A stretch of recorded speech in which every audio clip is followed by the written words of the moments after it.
সবাইকে স্বাগত এটি নিউজে। আপনারা দেখছেন হ্যাপেনিং পয়েন্ট। দর্শক, প্রায় প্রতিদিন আমরা ঠিক এই সময় হাজির হয়ে যাই হ্যাপেনিং পয়েন্ট নিয়ে নতুন কোনো বিষয় এবং নতুন অতিথির সাথে। দর্শক, আজ আমাদের সাথে যুক্ত আছেন শাহিদুল ইসলাম চৌধুরী, উপসম্পাদক আজকের পত্রিকা।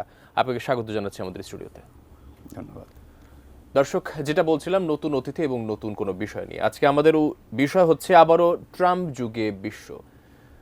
47তম প্রেসিডেন্ট হিসেবে ক্যাপিটল হিলের রোটুন্ডা হলে প্রায় 600 মানুষ অভ্যন্তরীণ হলের উপস্থিতিতে এবং বাইরে আরও তার শুভানুধ্যায়ীদের সামনে তিনি শপথ গ্রহণ করেন 20 জানুয়ারি। তার এই শপথ গ্রহণের মাধ্যমে বিশ্ব অর্থনীতি এবং বাংলাদেশ কেমনভাবে প্রভাবিত হতে পারে এবং তার যে প্রেসিডেন্সিয়াল অর্ডার বা নির্বাহী আদেশে তিনি কি পরিবর্তন করতে চাচ্ছেন এবং বিশ্বকে তিনি কিভাবে দেখছেন এবং তার এই শপথ গ্রহণের পর বিশ্ব পরিস্থিতি, বাণিজ্য, অর্থনীতি কোথায় যাবে সে বিষয়ে নিয়ে বিস্তারিত আলোচনা করব আমাদের আজকের অতিথির সাথে। চলে যাচ্ছে আমাদের অতিথি শাহিদুল ইসলাম চৌধুরীর কাছে। প্রথমেই আপনার কাছ থেকে জানতে চাচ্ছি, ট্রাম্পের ক্ষমতা শপথ গ্রহণের তাৎক্ষণিক কি প্রভাব পড়েছে বিশ্ব এবং বাংলাদেশে মনে হচ্ছে আপনার? ট্রাম্প ক্ষমতা গ্রহণের ঠিক আগে আপনার বাইডেন প্রশাসনের প্রভাবে ইসরায়েল গাজায় যুদ্ধবিরতিতে গেছে। এর ফলে এই যুদ্ধবিরতিটা হওয়ার এবং ট্রাম্প দাবি করেছেন যে সিদ্ধান্তের পেছনে তারা ছিলেন, তার সিদ্ধান্তের বাইরে এটা হয়নি। এই যুদ্ধটা থামার ফলে বিশ্বব্যাপী মানুষের মধ্যে যারা যুদ্ধের বিরুদ্ধে ছিলেন, গাজায় 46,000 মানুষ মারা গেছে, নারী শিশু সহ। এই যুদ্ধবিরোধী মানুষ হত্যা বন্ধ হয়, মানুষের মধ্যে এক ধরনের স্বস্তি। এটা আমরা বাংলাদেশেও দেখেছি, অনেকে কথা বলেছেন যে মানুষ স্বস্তি। সবচেয়ে বড় স্বস্তিটা এলো গাজায়। আমরা একটা ভিডিও দেখলাম যে বাচ্চারা ক্যাম্পে দৌড়াচ্ছে। এই যে একটা স্বস্তি, এটা হচ্ছে আমার বিবেচনা এটা তাৎক্ষণিক প্রভাব। আর এর মধ্যে অন্যান্য কিছু অঞ্চল থেকে আপনি দেখবেন যে আমরা গতরাতে ওয়াশিংটনে ভারতের পররাষ্ট্রমন্ত্রী আপনার এস জয়শঙ্করের সংবাদ সম্মেলন দেখছিলাম, যে সারা বিশ্ব সেখানে গেছে। তিনি এর মধ্যে সেখানে খুব সক্রিয় হয়েছেন, ভারতের পররাষ্ট্রমন্ত্রী এবং জাতীয় নিরাপত্তা উপদেষ্টার সঙ্গে বৈঠক করেছেন। তিনি সংবাদ সম্মেলনে বলেছেন যে সেখানে সংক্ষিপ্তভাবে বাংলাদেশ প্রসঙ্গ এসছে, কাজী প্রভাব কিন্তু পড়তে শুরু করেছে সঙ্গে সঙ্গে। একদম সেটাই। এবং আমি যদি আপনার সাথে একটু যুক্ত করতে চাই যে উনি যখন তার অনেকগুলো শপথে পড়ানোর কথা বলছিলেন, বাইডেন এবং কামলা হ্যারিস কিন্তু বসেছিলেন, সবাই যদিও করতালি দিয়ে দাঁড়িয়েছিল, কিন্তু যখন তিনি গাজা প্রসঙ্গ আনলেন তখন আসলে তারাও বসে থাকতে পারলেন না, তারাও দাঁড়িয়ে তাকে করতালি দিলেন। আসলে তার আসলে বুঝে যাচ্ছে এবারের নীতি এবং তার যে কর্মপরিকল্পনা একটু গুছানো। যদিও ধরা হয় আসলে যে প্রথমবার আসলে ঠিক গুছানো একটি দল ছিল না, বা তারাও আসলে আক্ষেপে ছিল বা চিন্তায় ছিল তারা আসলে আসতে পারবে কিনা। কিন্তু এই বছর 8 বছর পর তারা কিন্তু অনেকটাই গুছানো। এই গুছানো ট্রাম্প আসলে বিশ্ব কে কিভাবে পরিবর্তন করতে পারে এবং তার যে বর্তমান নীতিগুলো নিয়ে আপনি কি বলবেন? আসলে এই গোছানো ট্রাম্প আসলে অনেক আগের তুলনায় অনেক শক্তিশালী ট্রাম্প। তিনি 4 বছর জো বাইডেনের সঙ্গে হেরে যাওয়ার পরে পরবর্তী 4 বছর পুরোটা সময় পেয়েছেন নির্বাচনের প্রস্তুতি নেওয়ার জন্য। প্রতিটা অঙ্গরাজ্যে কোন কোন প্রার্থীকে কোথায় আপনার হাউস অফ রিপ্রেজেন্টেটিভের জন্য কন্টেস্ট করবে, কেউ কোথায় সিনেটের জন্য কন্টেস্ট করবে, প্রেসিডেন্ট হিসেবে তার নির্বাচনের প্রস্তুতি, পুরো 4 বছর প্রস্তুতি নিয়ে তিনি নির্বাচনে গেছেন এবং তিনি নিজে জিতেছেন। হাউস অফ রিপ্রেজেন্টেটিভ এবং হাউস অফ সিনেটে তার দল সংখ্যাগরিষ্ঠ। বহু বছর পর এমন অবস্থা হলো যে একই দলের নিয়ন্ত্রণে 3টি ক্ষমতার স্তম্ভ যুক্তরাষ্ট্রের। তো অনেক বেশি আস্থাশীল তিনি এবছর। এটাই হচ্ছে তার এবারকার যে তাৎক্ষণিক যে প্রভাব আমরা দেখছি। আপনি দেখবেন যে তার চলনে বলনের মধ্যে একদম আস্থার ছাপ দেখা যাচ্ছে। ইভেন যে তার যে আপনার অন্য যারা মন্ত্রী পর্যায়ে আসছেন, আপনার ধরুন পররাষ্ট্র বলুন, অন্যান্য ক্ষেত্রে বলুন, তাদের চলন বলনেও দেখবেন যে আপনি এক ধরনের আস্থার ছাপ পুরোটা নিশ্চয়। এই ভেরি গুড, আমরা আসলে সেটাই দেখতে পাচ্ছি। আসলে তিনি আরেকটা কথা বলেছেন উদ্বোধনী ভাষণে যে আসলে আমেরিকার স্বর্ণযুগ আসছে এবং আমেরিকাকে আবারও গ্রেট অ্যাগেন তিনি সবসময় বলেন, এবং আমেরিকাকে তিনি এও বলেন এক পর্যায়ে ভাষণে যে আমেরিকাকে আরও ধনী রাষ্ট্রে পরিণত করবেন তিনি। আসলে আমরা বৈষম্য দূর করার কথা বলি, আমেরিকান রাষ্ট্ররা বৈষম্য দূর করার কথা বলে, ধনী রাষ্ট্র এবং ধনী গরিবের মতভেদকে তারা দূর করতে চায়। আসলে তারা যদি আরও ধনী হয় তাহলে গরিব রাষ্ট্রের প্রতি কি শোষণ বেড়ে যাবে না? এই আপনি বাইডেনের আর ট্রাম্পের যে দুই দল, ডেমোক্রেটরা কিছুটা মূল্যবোধ ভিত্তিক রাজনীতি করে থাকে। তারা গণতন্ত্রের কথা বলে, আইনের শাসনের কথা বলে, বিচার বিভাগের স্বাধীনতার কথা বলে। রিপাবলিকানরা আর আরও সুনির্দিষ্টভাবে বলা যায় ট্রাম্প, তিনি কিন্তু এগুলো একটু কম চর্চার দিকে যাবেন। তিনি মূলত ব্যবসায়ী, কাজেই উনি মুনাফাটা ভালো বোঝেন, ব্যবসাটা ভালো বোঝেন। তো সেই দিক থেকে এটা যে ব্যক্তি হিসেবে যেমন প্রযোজ্য, আবার রাষ্ট্র হিসেবে আমেরিকা অর্থনীতি বিশ্বের সবচেয়ে বড় অর্থনীতি। তাদের এবছর সম্ভবত তাদের জিডিপি হতে যাচ্ছে যে 34 লক্ষ কোটি ডলার, সবচেয়ে বড় অর্থনীতি। তো এটাকে তারা নানা ধরনের ব্যবস্থা নেওয়ার মাধ্যমে তিনি যে যুক্তরাষ্ট্রের যে অর্থনীতি সেটাকে আরও চাঙ্গা করা, তাদের ব্যবসাগুলো যাতে লাভজনক হয়, সারা বিশ্বের সঙ্গে কী প্রক্রিয়ায় তাদের কোম্পানিগুলো ভালো ব্যবসা করতে পারবে, যুক্তরাষ্ট্রের বাজারের থেকে অন্যরা যাতে সুবিধা কম পায় সেই বিষয়ে তিনি ব্যবস্থাগুলো নিতে শুরু করবেন। এটা হলো প্রথম বিষয়। দ্বিতীয় যে বিষয়টা হলো তিনি রাষ্ট্রের খরচ কমাবেন। এর মধ্যে তিনি কিছু আদেশ জারি করেছেন, যার ফলে আপনি ধরুন একটা ধরে নেওয়া যায় যে আমরা ইসরায়েলের সঙ্গে যেটা সেটাকেও ধরবে, ইসরায়েলে সামরিক সহযোগিতা কমবে এই যুদ্ধবিরতির। ইউক্রেনের সঙ্গে উনি একটা আভাস দিচ্ছেন যে যুদ্ধ উনি থামাবেন, তার অর্থ হচ্ছে ইউক্রেনে অস্ত্র সাহায্য কমবে, তো এই জায়গাগুলোতে খরচ কমবে। আবার তিনি বলেছেন যে যেমন কিছু দেশের সঙ্গে শুল্ক আরোপ করবেন, তার মানে এর মাধ্যমে তিনি নিজের দেশের অর্থনীতিকে চাঙ্গা করবেন, যেটা হলো এর মাধ্যমে তারা ধনী হওয়ার যে বিষয়। যেমন এমন চিন্তা করা হচ্ছে চীনের উপরে 60% শুল্ক তিনি এর ফলে যেমন চীনের উপর শুল্ক হলে তার আমেরিকার কোম্পানিগুলো কিভাবে এতে লাভবান হবে, আবার চীনের উপর শুল্ক আরোপ করলে বাংলাদেশ লাভবান হওয়ার সুযোগ আছে কি নেই, আচ্ছা এই বিষয়গুলো আছে। তো তার এই সিদ্ধান্ত আসলে নানাভাবে বিশ্বকে প্রভাবিত করবে। আর যে জায়গাগুলোতে তিনি খরচ কমানোর কথা বলছেন ওই জায়গাগুলোতে আমেরিকার অনুদানের উপর নির্ভর করে, আমেরিকার সাহায্যের উপর নির্ভর করে, বা নানাভাবে আমেরিকার অর্থনীতি থেকে লাভবান হয় প্রত্যক্ষ বা পরোক্ষভাবে, যদি খরচ কমায় তাহলে আপনার কম আয়ের দেশগুলো এটাতে কিছুটা ক্ষতিগ্রস্ত হবে নিশ্চিতভাবে। আমরা এই বিষয়গুলো নিয়ে আরও বিস্তারিত আলোচনা করব। একটি বিরতির সময় হলো, বিরতির পর ফিরে আসছি আপনার কাছে।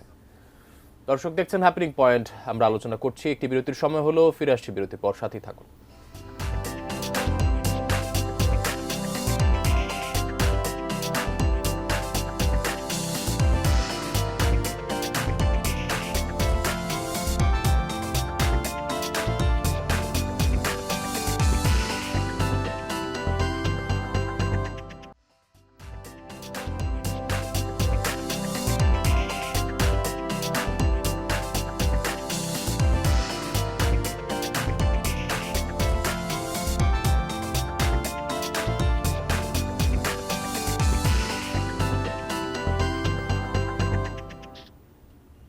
দর্শক বিরতির পর আবারও স্বাগত হ্যাপেনিং পয়েন্ট, আমরা ফিরে যাচ্ছি আলোচনায়।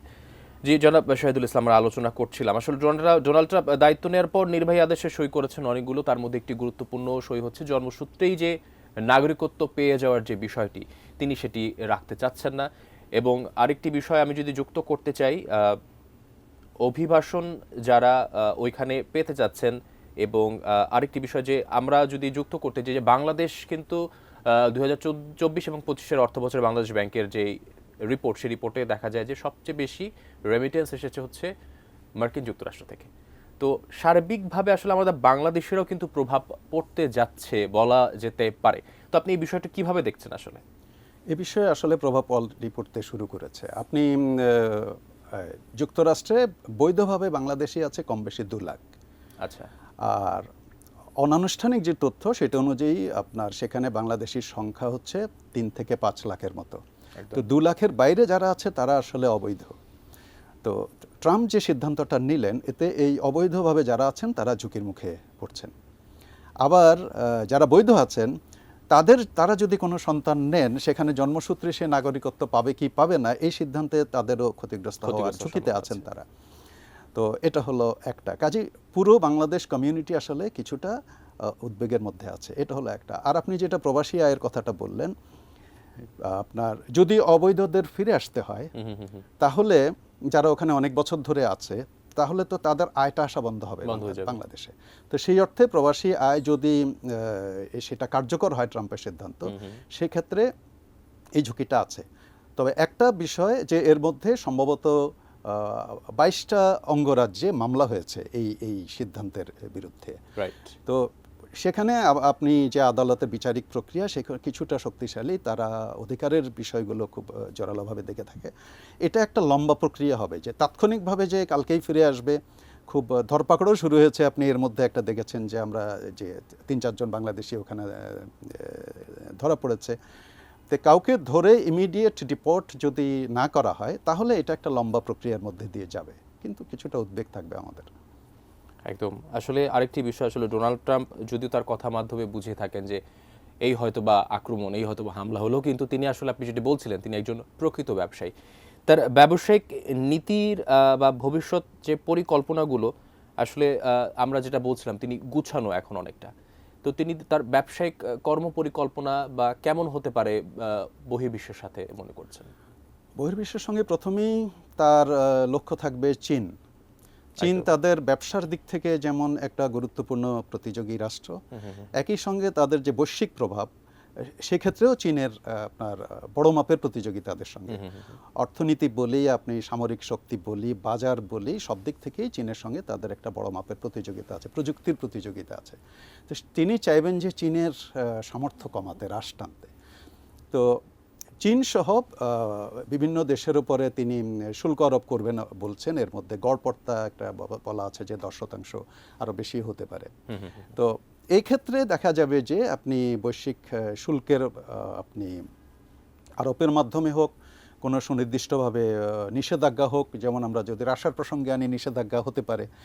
তো এর মাধ্যমে আসলে আপনার প্রভাব পড়বে বৈশ্বিক বাণিজ্যের ক্ষেত্রে, এবং সেদিক থেকে বাংলাদেশের উপরে সরাসরি আমরা অলরেডি 15% ট্যাক্স দিই, আমাদের আরএমজি যায়।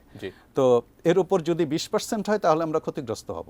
একদম। আবার যদি চীনের উপরে যদি 16% ট্যাক্স পড়ে, চীনের রপ্তানি বন্ধ হলে আমরা আবার ওই বাজারটা নিতে পারি কিনা, আমরা তো 15% একটা সুবিধা পাচ্ছি, 1% আমরা নিতে পারি কিনা ওই সুবিধাটা, এ ধরনের একটা এটা খুব আগাম, এখনই বলাটা কঠিন, উনি পরবর্তী আদেশগুলো দিতে শুরু করলেন। যেহেতু আপনি আমাদের বাংলাদেশ প্রসঙ্গ, আসলে সেই প্রেক্ষিতে বলা যেতে পারে, আসলে আমরা বিভিন্ন মাধ্যমে চাওর হতে দেখি যে আসলে ভারত প্রীতি বা ভারতকে ট্রাম্প কার্ড হিসেবে ইউজ করবে হচ্ছে ট্রাম্প, বা ট্রাম্পের ভারতের প্রতি ভালো লাগা, আগ্রহ বেশি, তাদের সম্পর্ক অনেক জোরদার। এবং এস জয়শঙ্কর এর মধ্যেই ট্রাম্প প্রশাসনের সাথে বৈঠক করেছেন, আপনি জানতে পেরেছেন, কোয়াডের সদস্যরাও একসাথে হয়েছিলেন।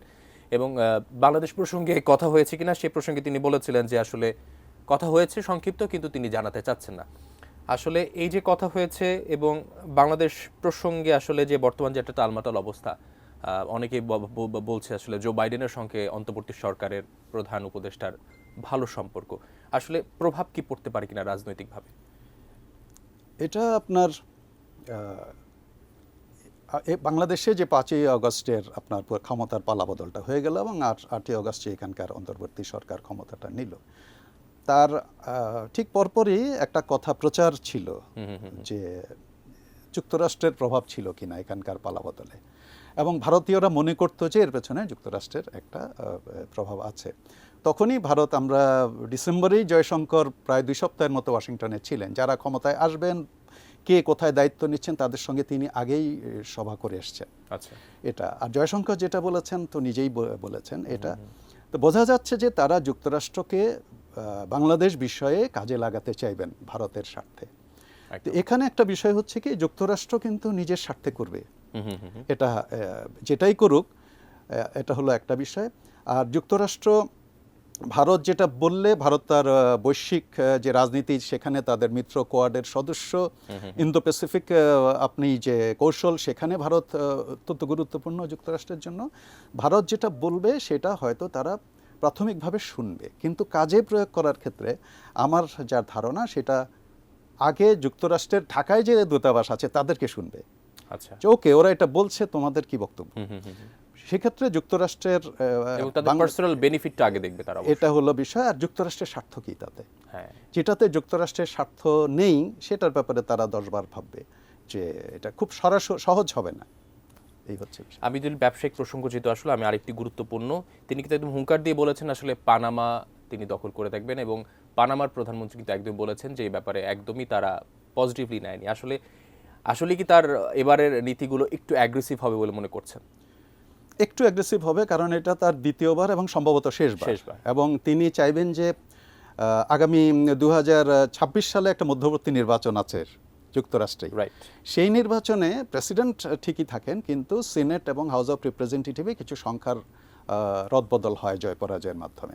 তিনি চাইবেন যে এই মুহূর্তে যে আপনার সিনেটে এবং হাউস অফ রিপ্রেজেন্টেটিভে তাদের যে আপনার মেজরিটি আছে, সেটা ওই নির্বাচনে যাতে ক্ষয়ে না যায়। আচ্ছা। তো সে কারণেও তিনি কিছু ব্যবস্থা নেবেন। পানামার যে প্রসঙ্গটা আপনি এনেছেন, এটা আসলে আমার বিবেচনায় তিনি সেখান থেকে কোনো বাণিজ্যিক সুবিধা নিতে চান, একদম। সেটার জন্য আওয়াজটা একটু বড় মাপের দিলেন। এরপর পানামার সঙ্গে হয়তো তিনি দর কষাকষিতে যাবেন। দর কষাকষিতে যে তিনি নির্বাচনে আগে বলেছেন যে ওখানে চড়া ফি দিতে হচ্ছে যুক্তরাষ্ট্রের জাহাজগুলোকে, জি জি জি। তো সেই ফি কি তিনি চাইবেন যে প্রত্যাহার হোক, অথবা কত পার্সেন্ট কমবে? লাভটা কি যুক্তরাষ্ট্রের? কিছু একটা চাপে রেখে উনি আদায় করতে চাইবেন। যুক্তরাষ্ট্রের জন্য ফেভার আসে এমন এরকম কার্যক্রমই কিছু তিনি সিদ্ধান্ত করবেন। উনি এবং চাইবেন। আমরা আরো অনেক বিষয় আপনার কাছ থেকে জানার ছিল, আসলে সময় স্বল্পতার কারণে আজকে বিদায় নিতে হচ্ছে। অসংখ্য ধন্যবাদ আপনার গুরুত্বপূর্ণ মতামতের জন্য। দর্শক, আপনারা দেখছেন হ্যাপেনিং পয়েন্ট। আমরা আজকে আলোচনা করছিলাম আবারও ট্রাম্প যুগে বিশ্ব। আমাদের অতিথি ছিলেন শাহিদুল ইসলাম চৌধুরী। আজকে এই পর্যন্তই, সাথে থাকার জন্য ধন্যবাদ সবাইকে।